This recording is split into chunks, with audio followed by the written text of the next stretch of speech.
その全てが超高速で行える。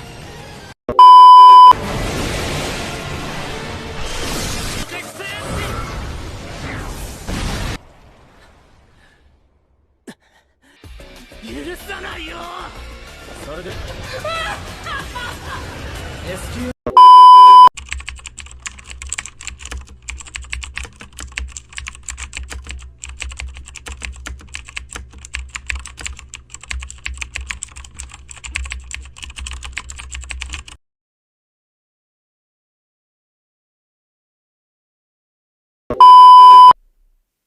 Para pahlawan pun bangkit dan menyerang Kelvin. Kelvin yang tidak bisa bergerak melakukan serangan ledakan. Dan Kelvin memuji kerjasama dari para pahlawan untuk melawan dirinya. Dikarenakan Kelvin bisa melihat status mereka, Kelvin di sini memberikan beberapa saran kepada para pahlawan itu dengan cara menggunakan skill mereka dan cara mengkombinasikannya. Akhirnya Toya di sini menunjukkan teknik dua pedang. Dan juga semua partiannya menggunakan kekuatan mereka sesuai arahan dari Kelvin tadi. Bukannya panik, si Kelvin malah tertawa karena dia sangat bersemangat. Pergerakan Kelvin sudah dikunci dan dia menggunakan Golem Guardian untuk menghalau serangan dari Miyabi. Selagi para golemnya menahan serangan para pahlawan, Kelvin di sini memanfaatkan skill tiruan dari kekuatan Miyabi. Dan akhirnya dia bisa melepaskan belenggu yang menahan pergerakannya tersebut. Miyabi di sini langsung dikalahkan oleh Kelvin. Setsuna menyerang dengan cepat, namun Kelvin dapat menyerang kembali dengan lebih cepat. Pahlawan yang bernama Nana ditahan menggunakan skill pembatas milik Kelvin. Skill pembatas ini bahkan bisa menyegel iblis tingkat es. Semua temannya Toya telah dikalahkan. Seketika Toya menjadi marah karena Kelvin yang memiliki kekuatan besar malah berbuat jahat. Tetapi Kelvin di sini mengatakan, jika memang ingin mengubah dunia, maka para pahlawan harus menjadi lebih kuat lagi. Akhirnya semua pahlawan pun dikalahkan oleh Kelvin seorang diri. Setelah Toya diobati, kesalahpahaman ini akhirnya terungkap. Karena ini merupakan rencana dari Kelvin. Toya di sini mulai menyadari kalau apa yang telah dilakukan Kelvin itu untuk membuat Toya dan yang lainnya semakin kuat. Setelah pertarungan tadi, Toya saat ini menganggap Kelvin sebagai gurunya. Kelvin pun memberikan perintah kepada muridnya itu untuk mengantarkan semua tawanan pulang ke desa mereka masing-masing. Sedangkan Kristoff akan ditangani oleh Guile dan akan diberikan hukuman yang setimpal. Selanjutnya, Kelvin dan partiannya melatih para pahlawan untuk menjadi lebih kuat lagi sambil mereka liburan. Tapi Kelvin merasa kurang puas dengan perkembangan para pahlawan yang masih lemah. Di sisi lain, Sera yang berniat memancing malah memancing bos dungeon naga iblis yang memiliki tingkat kesulitan ranking S. Dan Sera pun melawan naga itu dengan cukup brutal. Akhirnya, para pahlawan akan melanjutkan perjalanan mereka ke arah barat sesuai yang diperintahkan oleh Dewi. Dan Kelvin memberikan item buatannya sendiri yang mempunyai manfaat untuk meningkatkan beberapa atribut dan efek rahasia lainnya, agar mereka bisa bertambah kuat. Toya juga menghormati Kelvin. Toya bertekad akan menjadi lebih kuat lagi untuk melindungi semua orang. Kelvin juga mengingat janji dengan Geran untuk melawan Kekaisaran Lizard di seberang laut sana yang telah menghancurkan kerajaan beserta seluruh rakyatnya. Namun sebelum itu, Kelvin akan mengalahkan segala makhluk kuat yang ada di dataran ini terlebih dahulu. Gerard pun setuju dan berterima kasih kepada Kelvin yang masih mengingat janji tersebut. Selanjutnya, Kelvin menerima kabar gembira karena raja di negara ini telah memanggil mereka sebab telah mengalahkan bandit dan menumpas bos dungeon ranking S. Setelah datang ke istana, Kelvin semakin yakin kalau di sini sangat mirip dengan Jepang di zaman dahulu. Kelvin menghadap kepada raja kerajaan Torat yang bernama Tsubaki. Gerard dan Evil di sini mengetahui sedikit informasi kalau raja pertama dari kerajaan Torat ini adalah orang Jepang yang dipanggil ke Isekai. Lalu Raja Tsubaki di sini ingin berterima kasih kepada Kelvin karena telah menyelesaikan misi yang sulit. Tetapi dia juga meminta maaf karena tidak merayakannya secara besar-besaran. Dan sebagai gantinya, Raja Tsubaki akan memberikan apapun yang diinginkan oleh Kelvin. Kelvin di sini menginginkan makanan sebagai imbalan, dan Kelvin ingin Raja Torat mengizinkannya untuk memberikan hak membeli biji-bijian seperti beras. Raja Tsubaki di sini tertawa karena Kelvin adalah orang yang menarik. Akhirnya, Kelvin akan diberikan berapapun beras yang dia inginkan. Bahkan jika kurang, dia bisa meminta lagi kepada Raja Tsubaki. Setelah itu, Kelvin disuguhkan segala makanan khas Jepang, terutama nasi yang telah dia idam-idamkan. Setelah menetap beberapa hari, Kelvin memutuskan untuk pulang ke kota Par. Raja Torat merekomendasikan Kelvin untuk menggunakan sebuah portal teleportasi yang terhubung ke kota Par. Dan karena Kelvin telah mempunyai stempel izin yang diberikan oleh Guild Master Ryo, jadi mereka bisa menggunakan portal.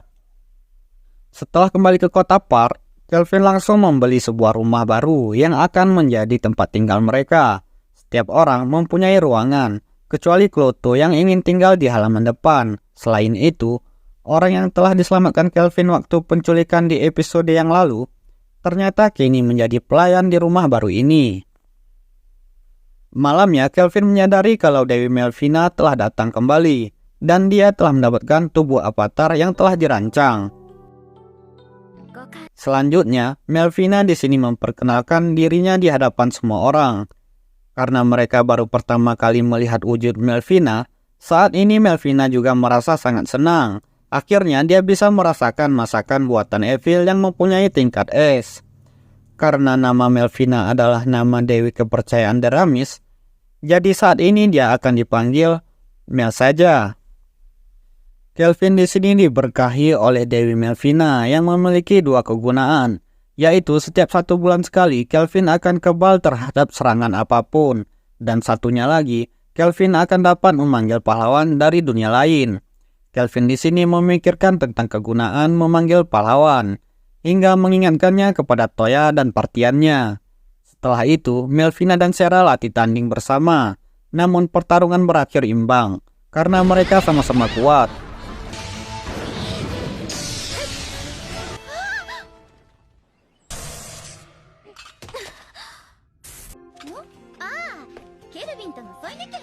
Selanjutnya, Mel mendatangi Kelvin yang masih memikirkan kegunaan memanggil pahlawan. Dan Kelvin mempertanyakan, apakah memang dunia ini perlu memanggil pahlawan dari dunia lain? Kemudian di sini Mel menjelaskan alasan kenapa para pahlawan itu dipanggil. Karena siklus kebangkitan Raja Iblis di sini pasti selalu ada, dan Raja Iblis mempunyai dua hal yang meresahkan orang-orang di dunia ini, yaitu Raja Iblis di sini tidak bisa menerima luka apapun dan dapat menghasut ujaran kebencian di antara masyarakat. Oleh karena itu, dibutuhkan pahlawan yang memiliki skill dan keterampilan unik agar bisa menembus pertahanan Raja Iblis yang tidak bisa terluka. Hal itu berarti Kelvin juga bisa melukai Raja Iblis karena dia adalah orang dari Isekai. Tetapi semuanya masih perlu persiapan menurut Mel. Oleh karena itu, Mel di sini menyarankan Kelvin yang masih ragu untuk memanggil orang dari Isekai.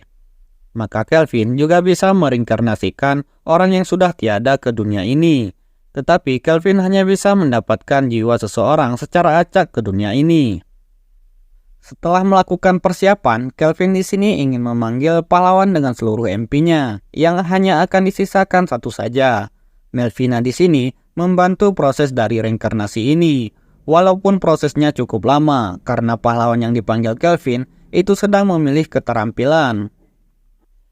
Namun akhirnya pahlawan itu memiliki perawakan anak gadis kecil yang bernama Ryo.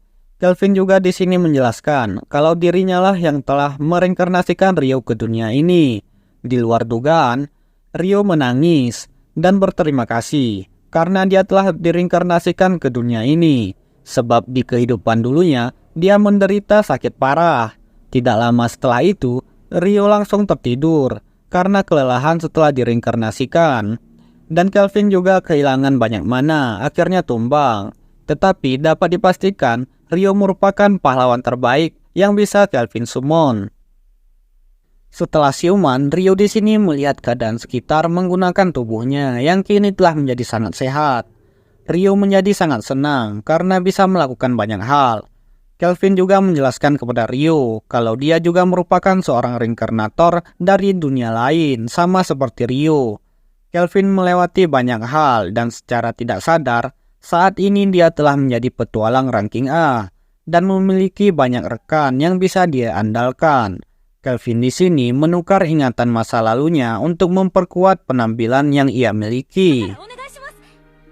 Kelvin di sini ingin merubah nama Ryo menjadi Rion. Kelvin juga membuat identitas palsu untuk Rion sebagai adik perempuan tiri dari negara yang jauh, karena rambut hitam di daerah ini sangatlah langka. Rion merasa sangat senang dengan tawaran tersebut. Selanjutnya, Kelvin dan semua orang yang ada di rumahnya pergi berburu monster. Tetapi yang berburu hanyalah Sera, Geralt, dan Koto saja. Di dalam terdapat monster Shadow Wolf yang datang ke arah mereka. Kelvin di sini membiarkan monster tersebut menghampiri mereka karena dia ingin menjinakkan monster tersebut untuk Rion yang menyukai anjing. Setelah dijinakkan, serigala tersebut langsung disukai oleh Rion. Dan kemudian mereka dihampiri oleh orang yang bernama Urt dan partiannya. Mereka menyapa Kelvin. Selanjutnya mereka semua memberitahukan tujuan mereka datang ke hutan ini, yaitu untuk memburu monster agar bisa naik peringkat menjadi petualang ranking B. Orang-orang yang baru bergabung dengan Kelvin pun diperkenalkan kepada Urt dan partiannya. Tetapi mereka terlalu iri kepada Kelvin yang dikelilingi banyak wanita. Akhirnya rekan party Urt pergi sambil menangis, dikarenakan monster di hutan ini sudah dihabisi oleh Sera, Koto, dan Geralt. Kelvin di sini meminta maaf kepada Urt karena telah menghambat kenaikan ujian mereka menuju ranking B. Untungnya Urt merasa tidak masalah akan hal itu. Tetapi dia diberitahukan kepada Kelvin kalau Kelvin telah direkomendasikan untuk mengikuti ujian petualang ranking S oleh Guildmaster Ryo. Ketika di rumah, Kelvin dan yang lainnya memandikan serigala itu, yang kini telah dinamai menjadi Alec. Rion dan Alec juga menjadi semakin dekat. Mereka bahkan selalu bermain bersama hingga tidur bersama. Hal ini memungkinkan karena Rion memiliki skill pertemanan dan memungkinkan dia juga untuk mengerti bahasa binatang. Ketika malam tiba, Rion dan Kelvin merasakan adanya penyusup yang jumlahnya cukup banyak meskipun level mereka rendah. Alhasil, Kelvin meminta agar Rion dan Alec yang mengurus mereka sebagai latihan. Kelvin juga akan memberikan pedang milik Hazel yang telah ditempa ulang, sehingga menjadi lebih kuat. Rion di sini merasa sangat bersemangat karena ini merupakan pekerjaan pertamanya, sedangkan Kelvin dan Sera merasa tidak perlu turun tangan untuk menghadapi para penyusup tersebut. Rion dan Alec pun dapat membereskan para penyusup dengan mudah karena perbedaan kekuatan mereka sangatlah jauh. Tetapi akhirnya Kelvin ikut turun tangan untuk menghadapi komandan musuh yang sempat akan mundur. Di sisi lain, para petinggi kerajaan Trisen mengadakan rapat penting tentang Kristoff yang tertangkap. Di sana ada Raja Trisen yaitu Zell Trisen, Jenderal Naga, Jenderal Hewan Iblis, Jenderal Pasukan Berkuda, Jenderal Pasukan Monster, Jenderal Kesatria Besi, dan terakhir Jenderal Kegelapan yaitu Putri Sutora. Tertangkapnya Kristoff mungkin bisa memicu perperangan antara Trisen dan 3 negara lainnya yang kini telah beraliansi. Karena kegiatan rahasia kerajaan ini akan terungkap, salah satu jenderal yang bernama Trisan merasa tidak masalah untuk perang sekalipun, karena ini adalah momen yang pas untuk menyerang 3 negara itu dan memperluas kerajaan Trisen, karena dia percaya akan kekuatan militer negara ini. Selain itu, Jenderal Tristan mengatakan ketiga negara itu hanya mengatakan perdamaian saja yang membuat dia muak mendengar itu. Jenderal Dalba dengan jelas menentang hal tersebut. Tetapi Putri Sutora setuju dan mengatakan kalau itu memang tujuan besar negara ini. Tetapi belum saatnya untuk mereka memulai perang, karena ketiga negara itu tidaklah selama seperti yang dipikirkan oleh Jenderal Tristan. Tetapi pangeran mengatakan kalau dia tidak merasa masalah untuk berperang, karena mereka mempunyai senjata rahasia yang bisa mengejutkan dunia saat ini. Keputusan untuk perang itu disetujui oleh 2 jenderal, sedangkan 2 jenderal lainnya tidak setuju. Jadi masih seri, tinggal 1 suara lagi yang akan menentukan apakah mereka akan berperang atau tidak, yaitu pada Jenderal Cliff, yang saat ini tidak ada dalam meja bundar. Akhirnya Raja tertawa dan mengatakan untuk memanggil Jenderal Cliff. agar bisa mendengar pendapatnya untuk berperang atau tidak. Clip adalah jenderal sihir yang ternyata dia memiliki sikap bejat karena menggunakan para bawahannya yang telah dicuci otaknya untuk melayaninya. Dan bisa kita simpulkan, Jenderal Clip setuju untuk berperang. Di sisi lain, Guildmaster Rio di sini memberitahukan Kelvin kalau para assassin yang datang untuk menyerang Kelvin tempo hari itu berasal dari kerajaan Trison. Meskipun mereka menolak mengakui berhubungan dengan bandit angin hitam, akan tetapi dengan mereka menargetkan Kelvin, akhirnya menjadi jelas kalau keduanya memiliki hubungan, dan konflik-konflik yang sering terjadi di perbatasan Trison juga mulai tercium dan bisa saja menimbulkan perang. Kelvin di sini sedikit kaget mendengar itu, tetapi pada akhirnya tujuan utama Guildmaster memanggil Kelvin adalah untuk memberikan misi ujian tes agar bisa menjadi petualang ranking S. Pemberi misi ini adalah Raja Leon dari negara binatang. Misinya adalah untuk melindungi desa elf di daerah timur, karena terdapat monster tingkat S di sana. Kelvin juga awalnya bingung kenapa sampai Raja Leon itu sendiri yang menguji Kelvin untuk naik ke petualang tingkat S. Namun bisa dipastikan kalau Raja Leon itu sangatlah kuat. Tetapi Kelvin juga memberitahukan kalau 90% kerajaan Trison pasti terlibat di dalam desa elf yang akan dia tuju. Jadi Kelvin memperingatkan semua anggotanya untuk tetap waspada. Evil merasa kalau dia lumayan mengenal tempat ini, walaupun belum pernah ke sini sebelumnya. Kelvin mengatakan, mungkin saja itu terjadi karena darah elf yang mengalir di dalam tubuh Evil yang merespon adanya keterikatan antara Evil dan tempat ini. Namun ketika memasuki desa, Kelvin ditahan oleh penjaga desa. Setelah menunjukkan surat utusan dari Raja Leon, akhirnya tetua desa yang bernama Neras meminta maaf karena ketidaktahuannya. Tetapi tetua Neras di sini terkejut karena kenalannya yang bernama Rumil sangat mirip dengan Evil, sehingga dia salah mengira kalau Evil adalah Rumil. Selanjutnya, Kelvin di sini meminta Neras untuk menjelaskan tentang Rumil yang mirip dengan Evil, karena Kelvin juga ingin tahu asal-usul keluarganya Evil. Karena sejak kecil dia telah menjadi budak dan hilang ingatan ketika menjadi budak. Neras pun menceritakan apa yang dia ketahui tentang 20 tahun lalu, di mana Raja Naga Api datang ke benua barat tempat para elf dulunya tinggal, dan naga itu langsung melenyapkan hampir separuh populasi di sana. Kemudian Raja Naga Api mengatakan untuk menyerahkan elf yang telah mengganggu dirinya. Neras merasa kaum elf tidak pernah berinteraksi dengan Raja Naga Api sebelumnya. Tetapi di saat kekacauan terjadi, ada seorang wanita elf yang datang ke arah Raja Naga Api, yaitu Rumil. Dia terlihat sangat mirip dengan Evil, dan mengatakan kalau Raja Naga Api boleh melampiaskan kemarahannya kepadanya. Tetapi dia meminta agar kaum elf dapat dibebaskan dari amarahan tersebut. Walaupun Raja Naga Api berkata kalau Rumil bukanlah elf yang dia cari, namun dia tetap akan menerima Rumil sebagai istrinya dan membiarkan para elf lainnya hidup. Setelah kejadian itu, keadaan desa menjadi aman. Namun beberapa tahun kemudian, para elf menemukan jasad Rumil yang tergeletak di dekat desa. Akhirnya, para elf memutuskan untuk pindah dari benua barat ke tempat ini, karena mereka takut akan serangan naga api kembali dikarenakan Rumil yang telah tewas. Awalnya, Gerard dan Kelvin mengira kalau Evil adalah anak dari Raja Naga Api dan Rumil. Namun Mel menyangkal hal tersebut karena Evil adalah ras setengah elf dan setengah manusia. Jadi harusnya elf itu campuran antara manusia dan elf.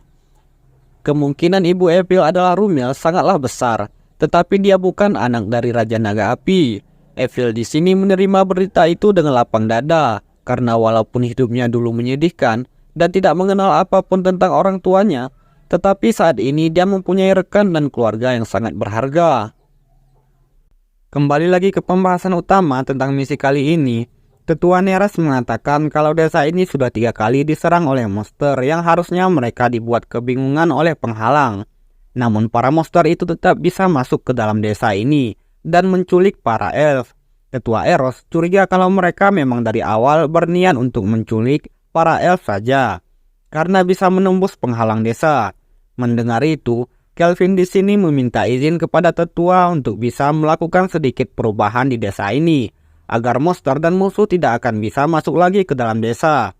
Serta Kelvin berniat memasang jebakan. Bawahan Kelvin mengatakan untuk bisa percaya kepada mereka dan tuannya, karena saat ini mereka akan melindungi para elf. Mendengar itu, tetua berterima kasih dan mengizinkan hak penuh kepada Kelvin untuk melakukan sesuatu kepada pertahanan desa ini. Orang-orang yang menyerang desa ini pun datang kembali dengan membawa monster. Mereka menganggap kalau para elf telah menyerah karena tidak ada perlawanan seperti biasanya. Tetapi tiba-tiba mereka pun kocar-kacir akibat tidak tahu arah serangan yang datang. Komandan musuh menyuruh bawahannya sembunyi di balik monster. Ternyata mereka telah terjebak oleh kabut sihir buatan Mel dan dikelilingi oleh sihir milik Kelvin.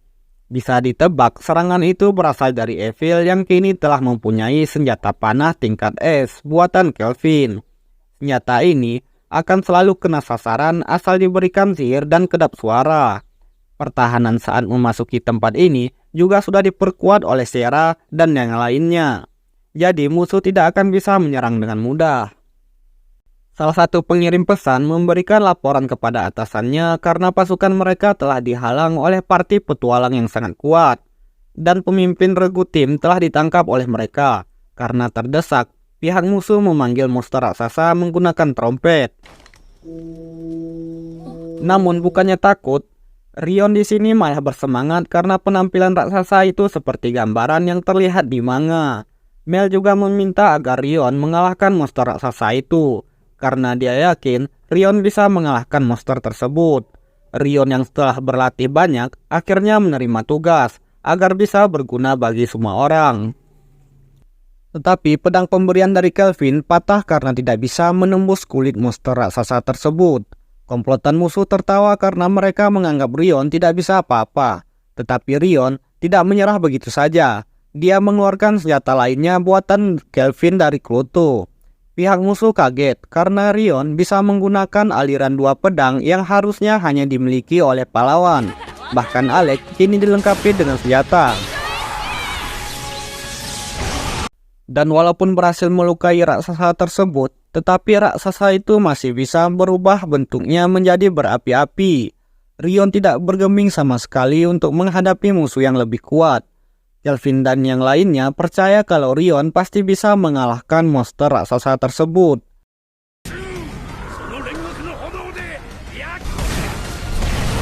Dan akhirnya, raksasa itu berhasil dikalahkan oleh Rion. Namun tiba-tiba, Kelvin diserang oleh jenderal kesatria sihir yang bernama Clive. Dan Kelvin menyadari kalau Clive sangatlah kuat. Si Clive ini menghipnotis Evil menggunakan skill mata pemikatnya. Namun hal itu berhasil ditepis oleh Kelvin. Kelvin menyuruh Evil untuk pergi, lalu si Kelvin memeriksa status si Clive yang berlevel 91 dengan skill yang unik. Dan Kelvin yakin kalau si Clive itu adalah orang reinkarnasi. Clive pun tidak menyangka kalau teknik identifikasi Kelvin bisa menembus teknik penyembunyian statusnya yang memiliki ranking A. Kelvin pun langsung merobohkan tembok menara ini dan membaginya menjadi 4 tembok, lalu menyerang si Clive. Tetapi pertahanan milik Clive ternyata masih sangat kuat dan susah untuk ditembus. Bawahan Clive menyerang Kelvin, namun untungnya Kelvin bisa menahan serangan mereka. Kelvin juga sadar kalau para bawahannya Clive itu telah dihipnotis menggunakan skill mata pemikatnya. Si Clive berkata kalau protagonis tampan seperti dirinya pasti akan membuat mereka senang jika mereka melayani dirinya. Akhirnya, Kelvin menggunakan 4 golem untuk melindunginya dari 4 bawahan Clive. Namun Kelvin memerintahkan para golemnya untuk tidak membunuh para bawahan Clive. Tidak disangka serangan dari Evil bisa menembus pertahanan milik Clive. Melihat kekuatan Kelvin begitu besar, Clive di sini mulai serius. Si Clive ingin menjadikan Kelvin sebagai bawahannya. Dan Clive pun mulai menyerang dengan membabi buta. Kelvin sangat kesal karena serangan si Clive bisa saja mengenai bawahan si Clive itu sendiri.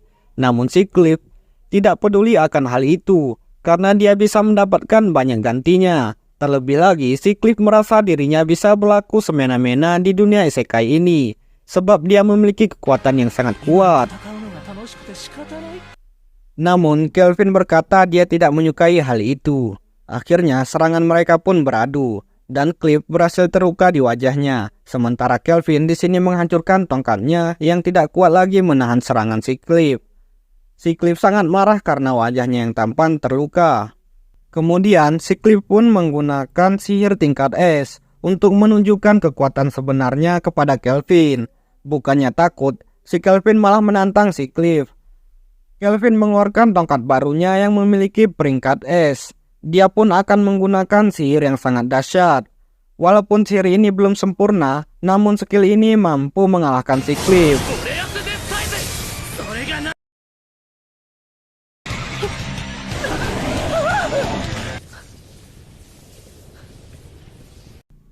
Dan si Cliff dikalahkan dengan kakinya yang sudah tiada. Dia pun ketakutan dan merengek untuk tidak dibunuh. Namun akhirnya, si Cliff diselamatkan oleh jenderal hewan iblis yang bernama Tristan dari kerajaan Trisen, yang merencanakan serangan besar ke desa elf ini.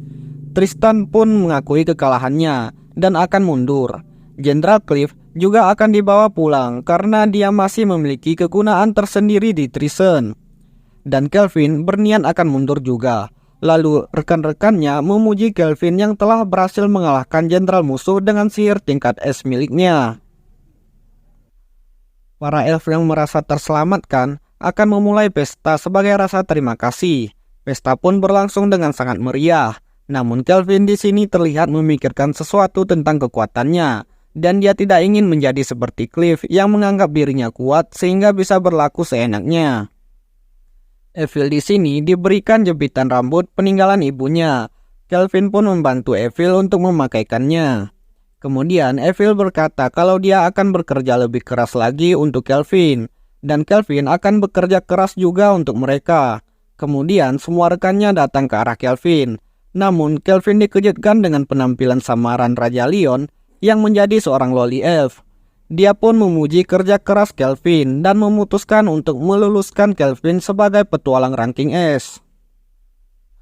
Kemudian Raja Leon mengatakan kalau akan ada simulasi bertarung dengan para petualang ranking S lainnya sebagai sambutan dari para petualang senior untuk upacara pengangkatan Kelvin ke ranking S, yaitu 4 hari lagi dari sekarang.